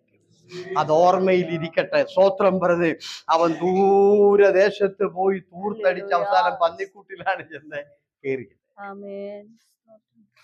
പാർട്ടി. ഇനി ഇതേ മൂത്തവനെയും രണ്ടാമത്തവനെയും കൂടെ വിളിച്ച് മുന്നിൽ കൊണ്ടുവന്നിട്ട് ചോദിക്കുക. മൂത്തവനോട് രണ്ടാമത്തവനോട് ചോദിക്കുക, എടാ നിനക്ക് പാർട്ടി പോടാ. അവൻ പറയാം, എൻ്റെ അപ്പ ഇനി ഭരിക്കുന്നവരെ ഞാൻ പാർട്ടി നടത്തുകയാണ്. കാരണം അപ്പൻ്റെ ഇത് മേടിച്ച പൈസ മൊത്തം ഞാൻ പാർട്ടി നടത്തി ചെന്ന് കയറിയത് എവിടെയാ? പന്നിക്കൂട്ടിന്. മറ്റേ പാട്ടൻ ഈ തിരുവട്ടം അറിയത്തില്ല മൂത്തവന് ഇത് അറിയത്തില്ല. കാരണം അവൻ ശരിക്കും പാർട്ടി നടത്തിയിട്ടില്ല. അതുകൊണ്ട് അവൻ ഇപ്പോഴും കുറ്റം പറയും. അപ്പൊ എനിക്കൊരാടിനെ അപ്പം തന്നില്ലല്ലോ. ആടിനൊക്കെ 100 ആടിനെ പാർട്ടി നടത്തിയവല്ല ഇപ്പുറത്ത് നിൽക്കുന്നത്. ഇനി അവൻ ഭരിക്കുന്നവരെന്ത് ചെയ്യത്തില്ല, ഒരു പാർട്ടി അവൻ നടത്തുകയില്ല. അതുകൊണ്ട് പാർട്ടി നടത്തി മുടിഞ്ഞ് ഒത്തിരി പേര് ഈ ദേശത്തോട്ട്. അതുകൊണ്ട് ആരാധനയ്ക്കുള്ള പാർട്ടിയൊക്കെ അങ്ങ് മാറ്റിയേ. അത് കഴിഞ്ഞിട്ട് മതി നമുക്ക് പോക്കും വരവും. പിണങ്ങുന്നവര് പിണങ്ങട്ടെ. സ്തോത്രം. ഞങ്ങളൊക്കെ അങ്ങനെയാണ്. മരണം ഒഴിച്ച് ബാക്കി ഒന്നിനും ആരാധന മുടക്കത്തില്ല. അല്ല പിന്നെ എഴുന്നേക്കാൻ വരാതെ കിടക്കണം. കട്ടിലിൽ എഴുന്നേക്കാൻ വരാതെ കിടന്നെങ്കിൽ മാത്രമേ ആരാധന മുടക്കത്തുള്ളൂ. അല്ലാതെ ഒന്നിനും ആരാധന. കല്യാണത്തിനൊന്നും ആരാധന മുടക്കത്തില്ല. കല്യാണം കഴിഞ്ഞ് സമയമുണ്ടല്ലോ പോകുന്നുള്ളൂ. ആര് പിണങ്ങിയാലും പിണങ്ങിയില്ലെങ്കിലും പോകും. അത് അപ്പനാണേലും കൊള്ളാം, പേരപ്പനാണേലും കൊള്ളാം. അതുകൊണ്ട് ഒരു കാര്യം അവർക്ക് മനസ്സിലായി, വിളിച്ചിട്ട് ഗുണമില്ല. അതുകൊണ്ട് ഞായറാഴ്ച ദിവസം ഒരു കാര്യത്തിനും വിളിക്കുകയില്ല. വിളിക്കുമ്പോൾ പറയാം, അവരെ വിളിക്കാൻ പോകട്ടെ, അവർ വരികയാണ് അറിയാം. ഹല്ലേലൂയ. മടങ്ങി വരാം. നമുക്ക് ചില വചനം കൂടെ വായിക്കാം. കഴിഞ്ഞ ആഴ്ച വായിച്ച വചനത്തിന്റെ 2-ാം ഭാഗത്തേക്ക് നമുക്ക് വരാം. നമ്മൾ വായിച്ചത് മത്തായിയുടെ സുവിശേഷം 27-ാം അധ്യായത്തിന്റെ 32 തൊട്ടുള്ള വാക്യങ്ങളായിരുന്നു നമ്മൾ കഴിഞ്ഞ ആഴ്ച വായിച്ചത്. ആ വാക്യത്തിന് നമ്മൾ യേശുക്രിസ്തുവിന്റെ ക്രൂശിനെ കുറിച്ചായിരുന്നു നമ്മൾ ചിന്തിച്ചുകൊണ്ടിരുന്നത്. അതിങ്ങനെ കിടക്കുകയാണ്. ഞാൻ പറഞ്ഞു, ക്രൂശിന്റെ യഥാർത്ഥമായിരിക്കുന്ന അർത്ഥം ക്രൂശിലെ 7 മുഴികളാണ്. അത് പ്രസംഗിക്കാൻ നമുക്ക് സമയമില്ല. അത് തുടർന്നുള്ള ദിവസങ്ങളിലൊക്കെ നമുക്ക് അത് നോക്കാം. കഴിഞ്ഞ ആഴ്ച നമ്മൾ ചിന്തിച്ചത് ക്രൂശിന്റെ ചുവട്ടിൽ ആദ്യമായി നമ്മൾ ചിന്തിച്ചത് ക്രൂശ് ചുമന്ന ശീമോൻ, അദ്ദേഹത്തിന്റെ പ്രത്യേകതകളൊക്കെ നമ്മൾ ചിന്തിച്ചു. സ്തോത്രം. രണ്ടാമത് നമ്മൾ ചിന്തിച്ചത് ക്രൂശിന്റെ ചുവട്ടിൽ യേശുവിന്റെ അമ്മ നിൽക്കുന്നു. ക്രൂശിന്റെ ചുവട്ടിൽ യേശുവിന്റെ ശിഷ്യനായിരിക്കുന്ന യോഹന്നാൻ അവിടെ നിൽക്കുന്നു. സ്തോത്രം. ആ 2 കാര്യമാണ് നമ്മൾ ചിന്തിച്ചത്. സമയമില്ലാത്തതുകൊണ്ട് അത്രയും നമ്മൾ ചിന്തിച്ചുള്ളൂ. യേശുക്രിസ്തുവിനെ കാൽവറിയിലേക്ക് കൊണ്ടുപോകുമ്പോൾ ആ വിലാപയാത്രയായിരുന്നു. ആ വിലാപയാത്രയിൽ എന്ത് ചെയ്തു? റോമാക്കാര് ക്രൂശെ തള്ളിക്കളഞ്ഞു. അവരാരും ക്രൂശെ തൊട്ടില്ല കേട്ടോ. പിന്നെ യഹൂദന്മാര് ക്രൂശെ തൊട്ടില്ല. പിന്നെ ഗ്രീക്കുകാര് ക്രൂശെ തൊട്ടില്ല. അന്ന് ഗ്രീക്കുകാരുണ്ട്. അവർക്ക് ക്രൂശ് ഒരു നാണക്കേടാണ്, അപമാനമാണ്. അവരാണ് പ്ലേറ്റോടെയൊക്കെ തത്വശാസ്ത്രം. അവരെ ക്രൂശ് വെറും നിന്നയാണ്. അവരത് തൊട്ടില്ല. റോമാക്കാരത് തൊട്ടില്ല. പിന്നെ യഹൂദന്മാരാര് അത് തൊട്ടില്ല. പിന്നെ പോയിട്ട് ഈ ക്രൂശെ തൊടാൻ ആരും ഇല്ലാത്തത് കൊണ്ട് ഈ ക്രൂശ് ചുമപ്പിക്കുന്ന ശതാധിപൻ വളരെ വിഷമിച്ചു. എന്താണ്? യേശുവിന്റെ ക്രൂശ് ഒന്ന് എടുക്കാൻ ഒരാളെ കിട്ടാൻ അദ്ദേഹം നോക്കുന്നു. ഇന്ന് റോമാക്കാരുടെ വീട്ടിൽ ക്രൂശ്, പള്ളിയിൽ ക്രൂശ്, കഴുത്തെ ക്രൂശ്, വഴിയിൽ ക്രൂശ്, ക്രൂശില്ലാത്ത സ്ഥലവുമില്ല. അന്നൊരൊറ്റ റോമാക്കാരൻ പോലും ഈ ക്രൂശെ ഒന്ന് തൊടാൻ പോലും തയ്യാറാകാതെ ക്രൂശിനെ അവർ കാർക്കിച്ചു തുപ്പിയ കൂട്ടരാണ് റോമാക്കാര്. അതുപോലെ തന്നെയാണ് ഗ്രീക്കുകാരും. അവരാരും തൊട്ടില്ല. അന്ന് യേശുവിന്റെ ക്രൂശെ തൊട്ടത് കുറേന നാട്ടിൽ നിന്ന് വന്ന മനുഷ്യനാണ്. ആഫ്രിക്കയാണ് കുറേന. കുറേന എന്ന് പറയുന്ന ആഫ്രിക്കയുടെ ലിബിയ എന്ന് പറയുന്ന സ്ഥലത്തുള്ളതാണ്. അവിടെ നിന്ന് വന്ന ഒരു മനുഷ്യനാണ് ലോകത്തിൽ ആദ്യമായിട്ട് യേശുവിന്റെ ക്രൂശെ തൊട്ടത്. ഹല്ലേലൂയ പറഞ്ഞേ. യേശുവിന്റെ ക്രൂശ് എന്തായിരുന്നു? അത് മാനവരാശിയുടെ പാപത്തിന്റെ വീണ്ടെടുപ്പായിരുന്നു. ക്രൂശ് രക്ഷയായിരുന്നു. ക്രൂശ് അനുഗ്രഹമായിരുന്നു. ക്രൂശിലൂടെ പാപം ക്ഷമിക്കുകയായിരുന്നു. ക്രൂശിലൂടെ കർത്താവ് മരിച്ച് അടക്കപ്പെട്ട് ഉയർക്കുകയായിരുന്നു. ഈ അനുഗ്രഹത്തിന്റെ ക്രൂശ് റോമാക്കാര് തള്ളിയപ്പോൾ, ഗ്രീക്കുകാര് തള്ളിയപ്പോൾ, യഹൂദന്മാര് തള്ളിയപ്പോൾ, പാവപ്പെട്ടവനും ആരുമില്ലാത്തവനും വിദ്യാഭ്യാസം ഇല്ലാത്തവനും അറിവില്ലാത്തവനും കറുത്ത വർഗത്തിൽപ്പെട്ടവനുമായ ശീമോൻ ആ ക്രൂശ് എടുത്തു. സ്തോത്രം പറഞ്ഞേ. ഹല്ലേലൂയ. വീണ്ടെടുപ്പിന്റെ ക്രൂശ് എടുക്കുവാൻ, ആ രക്ഷയുടെ ക്രൂശ് എടുക്കുവാൻ, ആമേൻ ആമേൻ, അവൻ തന്റെ തോള് സമർപ്പിച്ചു കൊടുത്തു. ആ ശീമോൻ യെരൂശലേമിലേക്ക് പോകാൻ വന്നയാളാണ്. അദ്ദേഹം തന്റെ യാത്ര അവിടെ നിർത്തിവെച്ചു. തന്റെ പദ്ധതി എല്ലാം മാറ്റിവെച്ചു. തന്റെ പ്ലാനുകളെല്ലാം മാറ്റിവെച്ചിട്ട് ആ ക്രൂശിലേക്ക് തന്റെ തോള് കൊടുത്തു. ഈ രാത്രി ഞാൻ ചോദിക്കുന്നു, നമ്മുടെ ജീവിതത്തിന്റെ സകല പ്ലാനും മാറ്റിവെച്ച്, സകല പദ്ധതികളും മാറ്റിവെച്ച്, നമ്മുടെ മുൻപിലുള്ള സകല ലക്ഷ്യവും മാറ്റിവെച്ചുകൊണ്ട് ഇന്ന് യേശുവിന്റെ ക്രൂശിന്റെ വചനം ഏറ്റെടുക്കാൻ നിങ്ങൾ തയ്യാറാണോ? യേശുവിന്റെ ക്രൂശ് ഏറ്റെടുക്കാൻ തയ്യാറാണോ? അത് രക്ഷയാണ്. യേശുവിന്റെ ക്രൂശ് വീണ്ടെടുപ്പാണ്. ഒരു നിമിഷമെങ്കിലും നമ്മൾ ആ ക്രൂശ് എടുക്കുന്നെങ്കിൽ തീർച്ചയായും അതിന്റെ അനുഗ്രഹം നമ്മളിലും ഭവനത്തിലും വ്യാപരിക്കാതിരിക്കുകയില്ല. ആമേൻ ആമേൻ. ലക്ഷ്യങ്ങളെല്ലാം മാറ്റിവെക്കാൻ. ശീമോൻ വേറെ ഏതോ ലക്ഷ്യത്തിന് വന്ന മനുഷ്യനാണ്. അദ്ദേഹം ക്രൂശ് എടുക്കാൻ വന്ന ആളെ അല്ല. അദ്ദേഹം ക്രൂശ് ചുമക്കാൻ ഒരിക്കലും ചിന്തിച്ചിട്ടുള്ള മനുഷ്യനല്ല. അങ്ങനെ ഒരു ആഗ്രഹമില്ലായിരുന്നു. അതവിടെ സ്പഷ്ടമായിട്ട് എഴുതിയിട്ടുണ്ട്. വേണമെങ്കിൽ ആ വാക്യം നിങ്ങൾ വായിച്ചു. 32-ാമത്തെ വാക്യത്തിൽ ക്ലിയർ ആയിട്ട് എഴുതിയിട്ടുണ്ട്. 27-ന്റെ 10 വായിരെ. അവർ പോകുമ്പോൾ ശീമോൻ എന്ന് പേരുള്ള കുറേനക്കാരനെ കണ്ടു. അവന്റെ ക്രൂശ് ചുമപ്പാൻ നിർബന്ധിച്ചു. കണ്ടോ? അവനെ നിർബന്ധിച്ചത് കൊണ്ട് എടുത്തതാ, അല്ലാതെ അവൻ അത് ചുമക്കാൻ വന്ന ആളല്ല. അവൻ അത് ഏറ്റെടുക്കാൻ വന്നതല്ല.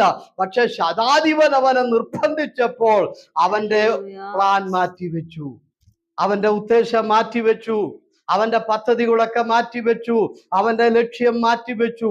ഇന്ന് രാത്രിയിൽ നിന്നെയും നിർബന്ധിക്കുന്നു, നിന്നെയും നിർബന്ധിക്കുന്നു. ആര്? ദൈവത്തിന്റെ പരിശുദ്ധാത്മാവ്. ഹല്ലേലൂയ പറഞ്ഞ്. ദൈവത്തിന്റെ പരിശുദ്ധാത്മാവ് നാളുകളായി നിന്നെ നിർബന്ധിക്കുന്നു. ഈ ക്രൂശിന്റെ വചനം ഏറ്റെടുക്കുവോ? ഈ ക്രൂശിന്റെ ശുശ്രൂഷ ഏറ്റെടുക്കുവോ? തീർച്ചയായും പരിശുദ്ധാത്മാവ് നിന്റെ ഹൃദയത്തിൽ തൊട്ടുകൊണ്ടിരിക്കുക. സ്നേഹിത, നീ ഇതെടുക്കണം. സ്നേഹിത, നീ ഇതെടുക്കണം. ആ നിർബന്ധത്തിന്റെ മുൻപിലാണ് ശീമോൻ ക്രൂശ് എടുത്തത്. ഹല്ലേലൂയ പറഞ്ഞ്. ചില വർഷങ്ങൾക്ക് പുറകിൽ ഇവിടെ ഇരുന്ന പലരെയും ദൈവാത്മാവ് നിർബന്ധിച്ചിട്ടാണ് ഈ വഴിയിലേക്ക് അവരിറങ്ങിയത്. ഒരു ഹല്ലേലൂയ പറഞ്ഞ്. അങ്ങനെ ശീമോൻ ക്രൂശ് എടുത്തു. അതിന്റെ ഫലങ്ങളൊക്കെ നമ്മൾ കണ്ടു കഴിഞ്ഞു. ആമേ. രണ്ടാമത് നമ്മൾ കണ്ടത്, ആ കാൽവറി കുന്നിലേക്ക് നമ്മൾ ചെല്ലുമ്പോൾ അവിടെ നമുക്ക് കാണാൻ കഴിയുന്നത്, ആമേ പ്രൈസ് ദി ലോർഡ്, കാൽവറി കുന്നിന്റെ ചുവട്ടിലായിട്ട് ഈ ക്രൂശ് ചുമന്ന ശീമോൻ അവിടെ ഉണ്ട്. സ്തോത്രം പറഞ്ഞേ. അത് വലിയൊരു സന്തോഷം. Price the Lord. ശീമോൻ, ക്രൂശ് ചുമന്ന ശീമോൻ അവിടെ ഉണ്ട്. ഇനി നമ്മുടെ യേശുവിന്റെ ഒരു പ്രത്യേകത ഞാൻ പറയട്ടെ. നമ്മുടെ യേശുവിന്റെ ഒരു പ്രത്യേകത എന്ന് പറയുന്നത് അതൊരു സാധാരണ പ്രത്യേകതയല്ല. Price the Lord.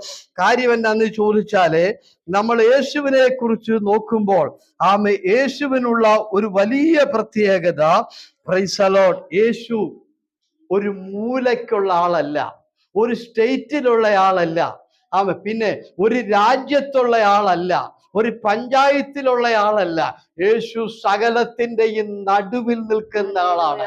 ഒരു ഹല്ലേലൂയ പറഞ്ഞേ. സകലത്തിന്റെയും നടുവിൽ. എന്നാൽ പല ദൈവങ്ങളും അങ്ങനെയല്ല.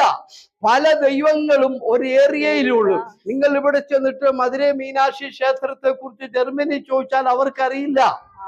ഹല്ലേലൂയ പറഞ്ഞു. അവർക്കറിയില്ല. അത് ഈ മധുര മാത്രമേ ഉള്ളൂ. സ്തോത്രം പറഞ്ഞു. കൊടുങ്ങല്ലൂർ അപ്പനെ കുറിച്ച് നിങ്ങൾ ഓസ്ട്രേലിയയിൽ ചെന്ന് ചോദിച്ചാൽ അവർക്കറിയില്ല. സ്തോത്രം. അവര് രണ്ട് കൈ മലർത്തത്തുള്ളൂ. അവര് പറയും ഞങ്ങൾക്ക് അറിയില്ല എന്നവര് പറയും. റഷ്യക്കാരോട് നിങ്ങൾ എന്നിട്ട് വേളാങ്കണ്ണിയെ കുറിച്ച് ചോദിച്ചാൽ അവര് പറയും ഞങ്ങൾക്കറിയില്ല. പക്ഷെ നമ്മുടെ കർത്താവ് അതല്ല, ലോകത്തിന്റെ ഏത് രാജ്യത്തും ചെന്ന് യേശുവിനെ ചോദിച്ചു നോക്കിക്കേ, സകലരും യേശു എന്ന് പറഞ്ഞാൽ അറിയും. അങ്ങനെ പല ദൈവങ്ങളും ഒരു പഞ്ചായത്തിൽ മാത്രം ഒതുങ്ങി നിൽക്കുമ്പോൾ, ഒരു വില്ലേജിൽ മാത്രം ഒതുങ്ങി നിൽക്കുമ്പോൾ, ഒരു രാജ്യത്ത് മാത്രം ഒതുങ്ങി നിൽക്കുമ്പോൾ നമ്മുടെ യേശു അവിടെ നിൽക്കുന്ന ദൈവമല്ല, അവൻ സകലത്തിന്റെയും നടുവിൽ. ലോക ചരിത്രത്തിന്റെ നടുവിൽ ആര് നിൽക്കുന്നു? യേശു. എന്താ കാര്യം? AD എന്നും BC എന്നും തിരിക്കുന്നത് യേശുവിന്റെ മരണത്തിന് മുമ്പും പിൻപുമാണ്. അങ്ങനെ ചരിത്രത്തിന്റെ നടുക്ക് നിൽക്കുന്ന ആളാണ് യേശു. ഹല്ലേലൂയ പറഞ്ഞ്. ലോകത്തിന്റെ മധ്യത്തിൽ നിൽക്കുന്ന ആളാണ് യേശു. ലോകത്തിന്റെ ഏറ്റവും മധ്യഭാഗമാണ് യെരുശലേം എന്ന് പറയുന്നത്. അവിടെയാണ് യേശു. ചരിത്രത്തിന്റെ മധ്യത്തിൽ യേശു, പിന്നെ ലോകത്തിന്റെ മധ്യത്തിൽ യേശു. നിങ്ങൾ നോക്കിക്കേ, 12ാമത്തെ വയസ്സിൽ ദേവാലയത്തിൽ ചെല്ലുമ്പോൾ യേശു ഒരു മൂലയ്ക്ക് നിൽക്കുന്ന നല്ല ലൂക്കോസ് എഴുതിയിരിക്കുന്നത് ഉപദേഷ്ടാക്കന്മാരുടെ നടുവിൽ നിൽക്കുന്നു. 12ാമത്തെ വയസ്സിൽ ന്യായശാസ്ത്രിമാരുടെയും ഉപദേഷ്ടാക്കന്മാരുടെയും നടുവിൽ നിൽക്കുന്ന യേശു. കാൽവരി കുന്നിലേക്ക് നിങ്ങൾ ചെന്ന് നോക്കൂ, 2 കള്ളന്മാരുടെ കൂട്ടത്തിൽ യേശു ഒരു മൂലക്കല്ല, നടുവിലാണ് യേശുവിന്റെ ക്രൂശ്. ചരിത്രത്തിന്റെ നടുവിൽ യേശു, ലോകത്തിന്റെ നടുവിൽ യേശു. സ്വത്രം പറഞ്ഞേ. പിന്നെ ഉപദേഷ്ടാക്കന്മാരുടെ നടുവിലെ യേശു. ഇനി നിങ്ങൾ നോക്കിക്കേ, വെളിപ്പാട് പുസ്തകത്തിൽ നോക്കിക്കേ, സിംഹാസനത്തിന്റെ നടുവിലിരിക്കുന്നവൻ. ഹല്ലേലൂയ പറഞ്ഞേ. അനേക സിംഹാസനങ്ങളുണ്ട്, പക്ഷെ അതിന്റെ നടുവിലാണ് യേശുവിന്റെ സിംഹാസനം. ഇനി നിങ്ങൾ നോക്കിയ സഭയെ നോക്കിക്കേ, കർത്താവ് പറഞ്ഞ് 2 3 പേര് കൂടുമ്പോ മൂലേ വരാമെന്നല്ല, ഞാൻ അവരുടെ നടുവിൽ വരുമെന്നാണ് പറഞ്ഞത്. ഇനി നിങ്ങൾ നോക്കിക്കേ, യോഹന്നാന്റെ സുവിശേഷം 19ാം അധ്യായത്തിൽ പേടിച്ച് ഭയപ്പെട്ടിരിക്കുന്ന ശിഷ്യന്മാരുടെ നടുവിൽ. ഹല്ലേലൂയ. അതുകൊണ്ട് ഇന്ന് രാത്രി ഞാൻ ഒരു കാര്യം പറയാം. നമ്മുടെ യേശു ഒരു മൂലയ്ക്ക് മാത്രം ഒതുങ്ങുന്ന ആളല്ല. നമ്മുടെ യേശു ഒരു രാജ്യത്ത് ഒതുങ്ങുന്ന ആളല്ല. നമ്മുടെ യേശു ഒരു വില്ലേജിൽ ഒരുങ്ങുന്ന ആളല്ല. അവൻ ചരിത്രത്തിന്റെ നടുവിലുണ്ട്, ലോകത്തിന്റെ നടുവിലുണ്ട്, സഭയുടെ നടുവിലുണ്ട്, സിംഹാസനത്തിന്റെ നടുവിലുണ്ട്, ഉപദേഷ്ടാക്കന്മാരുടെ നടുവിലുണ്ട്. കാൽവറി ചെന്ന് നോക്കിയാൽ അവൻ ക്രൂശിന്റെ നടുവിലുണ്ട്. സകലത്തിന്റെയും നടുവിൽ നിൽക്കുന്ന ഒരു യേശു. ഇങ്ങനെ ഒരു ദൈവമുണ്ടോ? പല ദൈവങ്ങളും മൂലക്കെല്ലാം ഉള്ളോ? പല ദൈവങ്ങളും പഞ്ചായത്തിലെല്ലാം ഉള്ളോ? സ്തോത്രം. പല ദൈവങ്ങളെ നമ്മൾ ചോദിച്ചാൽ, ഇപ്പൊ തമിഴ്നാട്ടിലെ ഒരു ദൈവത്തെ ചെന്ന് നിങ്ങൾ ഓസ്ട്രേലിയയെ ചോദിച്ചാൽ അവർ 2 കൈ മലർത്തുകല്ലേ? യേശുവിനെ കുറിച്ച് ചോദിച്ചു നോക്കിക്കേ, ലോകത്തിന്റെ എവിടെയും ചെല്ല്, ആരോടും ചോദിച്ചു നോക്കൂ. കാരണം എല്ലാത്തിന്റെയും നടുക്ക് നിൽക്കുന്നവനാണ് നമ്മുടെ യേശു. 2 3 പേര് കൂടുമ്പോൾ അവരുടെ നടുവിലുണ്ട്.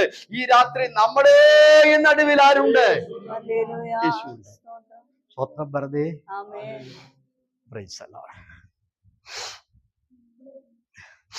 ഇനി നമ്മൾ ചിന്തിച്ചത് കള്ളന്മാരെ കുറിച്ച്, ശിഷ്യന്മാരെ കുറിച്ച്.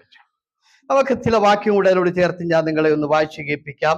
പ്രൈസ്. സമയത്തിന്റെ പരിമിതി കൊണ്ട് ആമേൻ ആമേൻ പെട്ടെന്ന് നിങ്ങൾ വാക്യങ്ങൾ വായിച്ചാലേ ആമേൻ പ്രൈസ് ലോർഡ് നമുക്ക് വളരെ എളുപ്പമായിരിക്കും കേട്ടോ.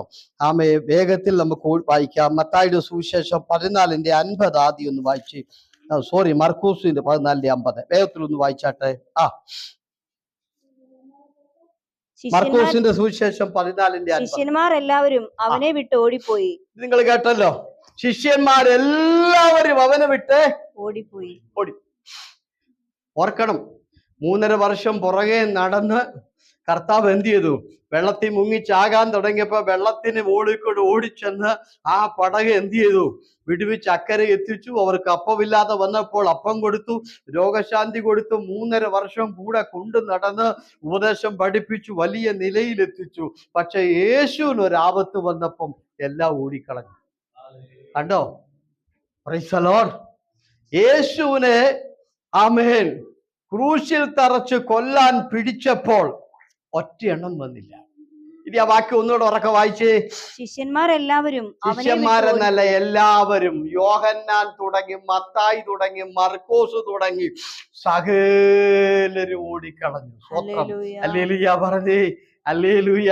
ഒരിക്കൽ അനാഥരെ പോലെ നടന്നപ്പോൾ ചേർത്ത് പിടിച്ച കർത്താവേ, അപ്പമില്ലെന്ന് പറഞ്ഞോളൂ അപ്പം കൊടുത്ത കർത്താവേ, രോഗം സൗഖ്യം കൊടുത്ത കർത്താവേ, എല്ലാ കൃപാവരങ്ങളും കൊടുത്ത കർത്താവേ, കടലിൽ ആമേൻ ആമേ ചാകാൻ തുടങ്ങിയപ്പോൾ കാറ്റിനെ ശാന്തമാക്കി അക്കരെ കൊണ്ട് എത്തിച്ചതെയും, പിന്നീട് ഒരിക്കൽ തിരമാലകള് അർദ്ധരാത്രിയിൽ മുക്കിക്കളയാൻ തുടങ്ങിയപ്പോൾ ആ രാത്രിയിൽ കടലിന് മോളിൽ കൂടെ നടന്നിയത് അവരെ വിടിവിച്ച കർത്താവിനെ, ഓ കഷ്ടതയിൽ ഒരു നിമിഷം, യേശുവിന്റെ വേദനയിൽ ഒരു നിമിഷം, യേശുവിന്റെ നൊമ്പരത്തിൽ ഒരു നിമിഷം, യേശുവിനെ ആമേ ക്രൂശിലേക്ക് കൊണ്ടുപോകുന്ന ഒരു നിമിഷം ചേർന്ന് നിൽക്കാൻ അവർക്ക് കഴിഞ്ഞില്ല.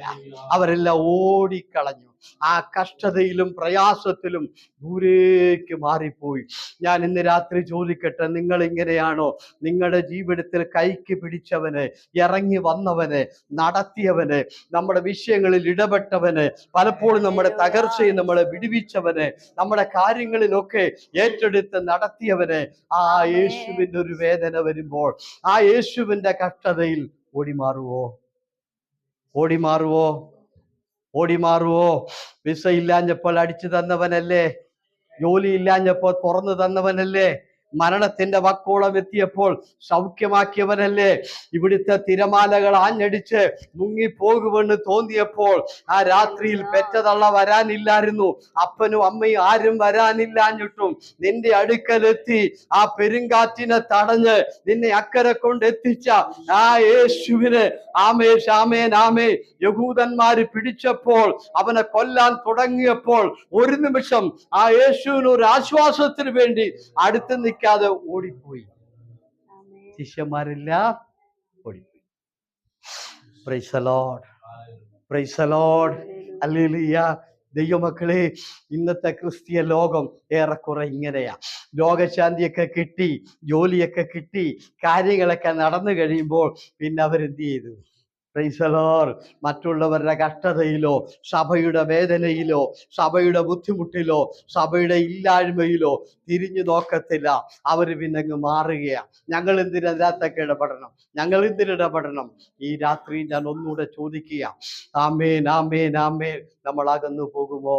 അകന്നു പോകുമോ? അകന്നു പോകുമോ? സ്തോത്രം. ഇനി എനിക്ക് വായിപ്പിക്കാൻ സമയമില്ല. മത്തായിയുടെ സുവിശേഷത്തിലേക്ക് ഞാൻ പോവുകയാണ്. ഞാൻ അങ്ങ് പറഞ്ഞേക്കാം. മത്തായിയുടെ സുവിശേഷത്തിലെ യേശുവിനെ പിടിച്ചെന്ന് കണ്ടപ്പോൾ പത്രോസ് ദൂരെ യാത്ര ചെയ്തു. പത്രോസ് ദൂരേക്ക് അങ്ങ്, ആരാ പത്രോസ്? സ്തോത്രം പറഞ്ഞ് പ്രൈസ് ദി ലോർഡ്. ദൂരേക്ക് അങ്ങ് മാറിക്കളഞ്ഞു. Price the Lord. വലിയ വെളിപ്പാടൊക്കെ പറഞ്ഞില്ല, ഗുരു നീ ജീവനുള്ള ദൈവത്തിന്റെ പുത്രനായ ക്രിസ്തുവാന്നൊക്കെ വലിയ വെളിപ്പാടും ദർശനവും ഒക്കെ പറഞ്ഞിട്ട് യേശുവിനെ പിടിച്ചപ്പോൾ ഒരുത്തന്റെ കാത് വാളൂരിയൊക്കെ വെട്ടി, അങ്ങനെ വളരെ ആത്മീയ തീക്ഷണത കാണിച്ച പുള്ളി യേശുവിന് കഷ്ടത വന്നപ്പോൾ പുള്ളി ഓടി മാറിക്കളഞ്ഞു. സ്തോത്രം പറഞ്ഞ് യേശുവിന് മുറിവേക്കുന്ന സമയത്ത്, യേശുവിന് നൊമ്പരം ഉണ്ടാകുന്ന സമയത്ത് എല്ലാം ഇട്ടു പുള്ളി ഓടിക്കളഞ്ഞ്. ചിലരങ്ങനെയാ, വലിയ വിശ്വാസമൊക്കെ നമ്മുടെ മുമ്പിൽ വെക്കും, പക്ഷെ പ്രയാസമുള്ളിടത്തുനിന്ന് പതിയെ വലിഞ്ഞു കളയും. ഹല്ലേലൂയ പറഞ്ഞ്. പ്രയാസങ്ങൾ വരുമ്പോൾ, കഷ്ടതകൾ വരുമ്പോൾ, ബുദ്ധിമുട്ടുകൾ വരുമ്പോൾ പത്രോസ് ദൂരേക്ക് പോയി. സ്തോത്രം, സ്തോത്രം.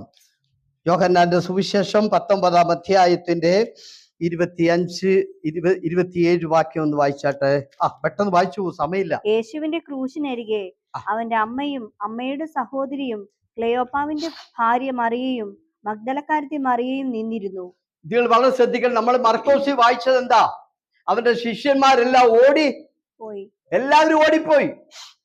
അപ്പൊ ആ കൂട്ടത്തിൽ ആര് ഓടി? യോഹന്നാനും ഓടി. പക്ഷെ യോഹന്നാൻ അധികം ദൂരോട്ട് ഓടിയില്ല. കുറച്ചങ്ങോട്ട് ഓടിയപ്പോൾ പുള്ളിയുടെ ഹൃദയത്തിൽ കുത്താൻ തുടങ്ങി. പുള്ളി തിരിച്ചു വന്നു. ആമേ. കണ്ടോ? യോഹന്നാൻ 19-ാം അധ്യായത്തിൽ യോഹന്നാൻ തിരിച്ചു വന്ന് യേശുവിന്റെ ക്രൂശിന്റെ ചവിട്ടി നിൽക്കുകയാ. പത്രോസ് ആ ഓടിപ്പോയ പോക്കങ്ങ് പോയി, പുള്ളി തിരിച്ചു വന്നില്ല. മർക്കോസ് വന്നില്ല, ലൂക്കോസ് ഒന്നും വന്നില്ല, അന്ത്രയോസും വന്നില്ല. പക്ഷെ യോഹന്നാൻ തിരിച്ചു വന്നു. ഒരല്ലേലിയ പറഞ്ഞ്. എന്താ കാരണം എന്നറിയാമോ?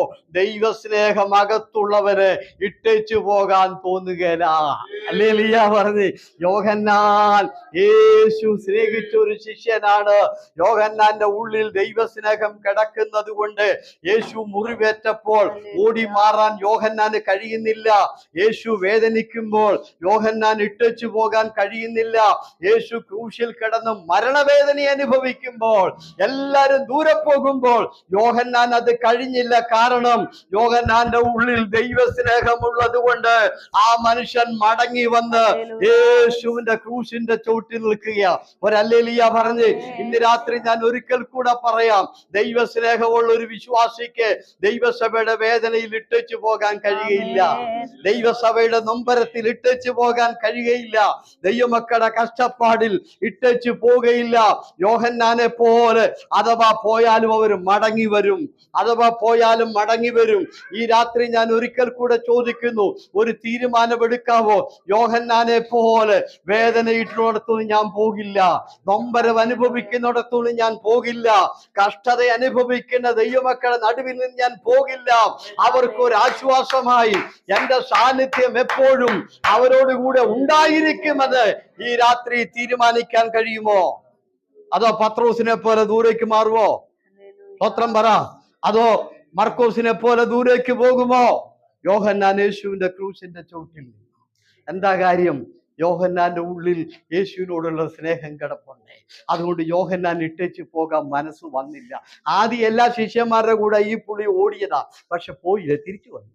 സ്തോത്രം, സ്തോത്രം, സ്തോത്രം. ദൈവമക്കളെ, ഞാൻ കഴിഞ്ഞ ദിവസം പറഞ്ഞതുപോലെ ദൈവം ആഗ്രഹിക്കുന്നത് സുഖത്തിൽ കൂടെ നിൽക്കുന്നതിനേക്കാൾ കൂടുതൽ, ആമേൻ, സ്തോത്രം പറഞ്ഞ് നമ്മുടെ ഉയർച്ചയിൽ കൂടെ നിൽക്കുന്നതിനേക്കാൾ കൂടുതൽ, നമ്മുടെ എല്ലാവിധമായിരിക്കുന്ന അനുഗ്രഹത്തിലും കൂടെ നിൽക്കുന്നതിനേക്കാളും വേദനയിൽ കൂടെ നിൽക്കുന്നതാണ്. ശലോമൻ അത് എടുത്തു പറഞ്ഞു. ശലോമൻ പറഞ്ഞെന്നറിയാം, സന്തോഷ വീട്ടിൽ പോകുന്നതിനേക്കാൾ വിലാപ വീട്ടിൽ പോകുന്നത് നല്ലത്. ഒരല്ലേലിയ പറഞ്ഞ്. കാരണം ദുഃഖിക്കുന്നവർക്കാണ് ആശ്വാസം വേണ്ടത്. യോഹന്നാൻ യേശുവിന്റെ ക്രൂശിന്റെ ചുട്ടിൽ അവിടെ നിൽക്കുകയാണ്. സ്തോത്രം. യേശുവിന്റെ ചുട്ടിൽ നിൽക്കുക. എല്ലാരും ഓടിപ്പോയി കേട്ടോ, പക്ഷെ പുള്ളി പോയില്ല. പുള്ളി അവിടെ നിൽക്കുക. പുള്ളി തിരിച്ചു വന്ന് അവിടെ നിൽക്കുക. സ്തോത്രം. ആമേ. വേദപുസ്തകത്തിൽ വിശുദ്ധ യോഹന്നാൻ മാത്രമേ ഉള്ളൂ വാർദ്ധക്യത്തിൽ സാധാരണ മരണം നടന്നത്. ബാക്കി എല്ലാ ശിഷ്യന്മാർക്കും രക്തസാക്ഷി മരണമായിരുന്നു. അതുകൊണ്ട് നിങ്ങൾ ഒന്നോർക്കണം, വിശുദ്ധ വേദപുസ്തകത്തിൽ യോഹന്നാനോളം അനുഗ്രഹിക്കപ്പെട്ടവരാരുമില്ല. കാരണം വെളിപ്പാട് പുസ്തകം തുറന്നു കൊടുത്തത് ദൈവം യോഹന്നാനാണ്. ഹല്ലേലൂയ പറഞ്ഞ് സ്വർഗവും നിത്യതയും ഒക്കെ തുറന്ന് കാണിച്ചത് ഈ ദൈവത്തിന്റെ ഭക്തനാണ്. ലേഖനമൊക്കെ ലൂക്കോസും അല്ല പത്രോസും ഒക്കെ എഴുതിയെങ്കിലും വേദപുസ്തകത്തിന്റെ പൂർണ്ണതയിലേക്ക് ചെല്ലാനും സ്വർഗം തുറന്ന് മോളിൽ കയറാനും സ്വർഗത്തിലെ സകലതും കാണുവാനും ഈ ഭക്തനെ ദൈവം അനുഗ്രഹിച്ചു.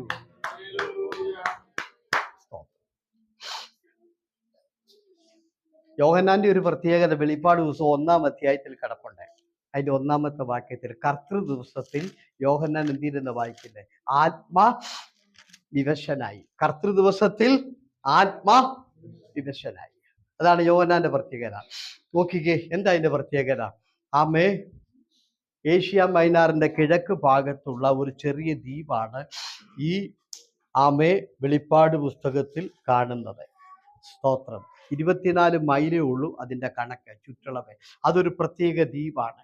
അവിടെ കൊണ്ടുചെന്ന് ഈ കുറ്റവാളികളെ കൊണ്ട് മാർബിൾ കല്ല് യോഹന്നാന്റെ കാലഘട്ടത്തിൽ വെട്ടിക്കുക. അങ്ങനെ കുറ്റവാളികളെ കൊണ്ടുവന്ന് തള്ളിക്കളയുന്ന സ്ഥലമാണ് ഈ ദ്വീപ്. സ്തോത്രം. അങ്ങനെ യോഹന്നാനെ പിടിച്ച് ആദ്യം കൊല്ലാൻ വേണ്ടി നീറോ ചക്രവർത്തി എണ്ണയ്ക്കകത്തിട്ട് തിളപ്പിച്ചു. പക്ഷെ അദ്ദേഹം മരിച്ചില്ല. കുട്ടകം തുറന്നു നോക്കിയപ്പോൾ അദ്ദേഹം ജീവനോടെ ഇരിപ്പട്ടെ. ഉടനെ പറഞ്ഞു, ഇവനെ എന്ത് ചെയ്യാൻ പറഞ്ഞു? നാട് കടത്താൻ പറഞ്ഞു. അങ്ങനെയാണ് പത്മോസ് എന്ന ദ്വീപിൽ കൊണ്ട് നാട് കടത്തി. അവിടെ കള്ളപ്പുള്ളികളെല്ലാം നാട് കടത്തപ്പെട്ട സ്ഥലം മാർബിൾ കല്ലൊക്കെ വെട്ടുക. അവിടെ ഭയങ്കര കഷ്ടതയും അവിടെ ഭയങ്കര ഒറ്റപ്പെടലും അവിടെ ഭയങ്കരമായ നിരാശയുടെ ദുഃഖത്തിൻ്റെയൊക്കെ അനുഭവമാണ്. യോഹന്നാൻ അവിടെ പോയി ഇങ്ങനെ കിടക്കുമ്പോൾ ഒരു ഞായറാഴ്ച ദിവസം, അതിൻ്റെ പേരാണ് കർത്തൃ ദിവസം, ആത്മവിവശതയിലായി. എന്നിട്ട് യോഹന്നാൻ എന്ത് ചെയ്തു? വെളിപ്പാടിലേക്ക് ഇറങ്ങി. 4-ാമത്തെ അധ്യായം കണ്ടു. സ്വർഗം തുറന്നു വെച്ചിട്ട് പറഞ്ഞു ഇങ്ങോട്ട് കയറി വരാൻ പറഞ്ഞു. അങ്ങനെ യോഹന്നാൻ എന്ത് ചെയ്തു? സ്വർഗത്തിലോട്ട് കയറിപ്പോയി. ഇവിടെ നിങ്ങൾ എന്താ പഠിച്ചത് പറഞ്ഞാട്ടെ? ഇവിടെ പഠിക്കേണ്ടത് കഷ്ടതയിലും പ്രയാസത്തിലും ഒറ്റപ്പെടലിലും തന്നെ നാട് കടത്തിയ സ്ഥാനത്തും താൻ എത്തിയപ്പോൾ താൻ ആത്മാവിൽ നിറഞ്ഞു, ആത്മവിവശതയിലായി. നമ്മളെ സംബന്ധിച്ചിടത്തോളം കഷ്ടപ്പാടിലുള്ള നിറവിടെ പോവുക പതിവ്. കഷ്ടപ്പാടിൽ ആത്മാവും പോകും, നിരാശയിൽ ആത്മാവും പോകും, നിരാശയിൽ പാട്ടും പോയി, നിരാശയിൽ എന്ത് ചെയ്തു? പ്രാർത്ഥന പോയി. ഇദ്ദേഹം അങ്ങനെയാണോ? ഇദ്ദേഹം അങ്ങനെയാണോ? പത്മോസ് ദ്വീപിലേക്ക് നാട് കടത്തപ്പെട്ട് അദ്ദേഹം കുറ്റവാളികളുടെ കൂട്ടത്തിൽ ഒറ്റപ്പെട്ട് കിടക്കുമ്പോൾ, അവിടെ കിടന്ന് വേദനയും കഷ്ടവും അനുഭവിക്കുമ്പോൾ അദ്ദേഹം ആത്മാവിന്റെ ആഴത്തിലേക്ക് ഇറങ്ങി. അതാണ് യോഹന്നാനെ പോലുള്ള ഭക്തന്മാരുടെ പ്രത്യേകത. നമ്മുടെ പ്രത്യേകത കഷ്ടപ്പാട് വന്നെങ്കിൽ അന്നത്തെ കുടുംബ പ്രാർത്ഥനയിൽ നിന്നു. അന്ന് പിന്നെ പ്രാർത്ഥനയില്ല. ചിലർ നിരാശയാണെന്നും പറഞ്ഞ് പ്രാർത്ഥിക്കത്തില്ല, കയറി കടന്നു കഴിഞ്ഞു. സ്തോത്രം. കഷ്ടതയിലും പ്രയാസങ്ങളിലും ആത്മനിറവ് കൂടുന്ന അനുഭവമായിരുന്നു കഴിഞ്ഞ കാല ഭക്തന്മാർക്കുള്ളത്. ലിലിയ പറഞ്ഞു നമ്മളെപ്പോലെ. നമ്മളെന്ത് പറയും? ക്ഷീണമാണെന്നും പറഞ്ഞ് പ്രാർത്ഥന എന്ത് ചെയ്യും? ആണോ? ഈ പുള്ളിയെ കൊലക്കുറ്റം ചെയ്ത ആൾക്കാരുടെ കൂട്ടത്തിൽ, കുറ്റവാളികളുടെ കൂട്ടത്തിൽ കൊണ്ട് പത്മോസ് ദ്വീപിൽ തള്ളിയിരിക്കുക. ആ കഷ്ടതയിലാ പുള്ളി ദർശനം കാണുന്നത്, ആ കഷ്ടതയിലാ പുള്ളി വെളിപ്പാട് കാണുന്നത്, ആ കഷ്ടതയിലാ പുള്ളി ആത്മനിറവിന്റെ ആഴങ്ങളിലേക്ക് ഇറങ്ങുന്നത്. നമ്മളൊക്കെയും എന്ത് ചെയ്യുന്നു? കഷ്ടതയിലും പ്രയാസത്തിലും ആത്മനിറവ് നമ്മളിൽ നിന്ന് വിട്ടുപോകുമ്പോൾ ഈ ഭക്തൻ അങ്ങനെ ആയിരുന്നില്ല. അദ്ദേഹം ആത്മനിറവിലേക്ക് വരികയായി. ഓക്കെ, ഞാൻ ഇവിടെ നിർത്തുക, ഇത് തീർന്നില്ല, നമ്മൾ തുടങ്ങാൻ പോകുന്നുള്ളൂ. സ്തോത്രം. ഹല്ലേലൂയ. എല്ലാവർക്കും എഴുന്നേറ്റ് നിൽക്കാം. യേശുവേ നന്ദി, യേശുവേ നന്ദി. കേട്ട വചനത്തിന് മുമ്പിൽ ഒരു അല്പസമയം നമ്മൾ ആരാധിക്കും. എല്ലാ വ്യക്തികളും ഇതിനകത്ത് ഇന്ന് രാത്രിയിൽ ആരാധിക്കണം. ഇന്ന് എല്ലാവരും കൈ അടിച്ച് ശക്തമായി, ഇതിനകത്തുനിന്ന് ആരും എഴുന്നേറ്റ് പോരുത്. സഹോദരിയോട് പ്രത്യേകം പറയുന്നു, ഇതിനകത്തുള്ള മര്യാദയ്ക്ക് നടന്നോണം. യേശുവേ സ്തോത്രം. ആരും അങ്ങോട്ടും ഇങ്ങോട്ടും എന്ത് ചെയ്യരുത്? പോകരുത്, ഓടരുത്. ആ പിള്ളേരാരും എഴുന്നേറ്റ് പോകരുത്. എഴുന്നേറ്റ് പോയാൽ അത്യാവശ്യമായിട്ട് തിരിച്ചിവിടെ വന്നോണം. എല്ലാരും കേട്ടല്ലോ? ഇച്ചിരി മുമ്പോട്ട് കയറി നിൽക്കണം, കണ്ണടയ്ക്കണം. ചില മിനിറ്റുകൾ ആരാധനയുടെ ഒരു അന്തരീക്ഷം ഉണ്ടാകാൻ വേണ്ടി പ്രാർത്ഥിക്കണം. നമ്മുടെ ജീവിതത്തിൽ ആരാധന വെളിപ്പെടാതെ എന്താണോ തടസ്സം, അത് വിട്ടുപോകാൻ വേണ്ടി എല്ലാരും ഒന്ന് ചേർന്ന് പ്രാർത്ഥിച്ചേ. കണ്ണടച്ചല്ലോ? എല്ലാരും കണ്ണടച്ചല്ലോ? എല്ലാരും ഉറക്കെ പ്രാർത്ഥിച്ചേ, ശബ്ദമെടുത്ത് പ്രാർത്ഥിച്ചേ. Hallelujah, hallelujah. യെശയ്യാ പ്രവചനം 6-ാം അധ്യായം കണ്ടോ? അവർ ആർക്കുന്ന ശബ്ദത്താൽ ഉമ്മരപ്പടിയുടെ പലകകൾ ഇളകി. യേശുവേ നന്ദി, യേശുവേ നന്ദി. ചേർന്ന് പ്രാർത്ഥിച്ചാട്ടെ, ഉറക്കെ പ്രാർത്ഥിക്കാം. അന്യഭാഷയൊക്കെ പറഞ്ഞേ. യേശുവിൻ എന്താ പ്രാർത്ഥിക്കാത്തത്? സ്തോത്രം പറയൂ. എന്താ സ്തോത്രം പറയാത്ത?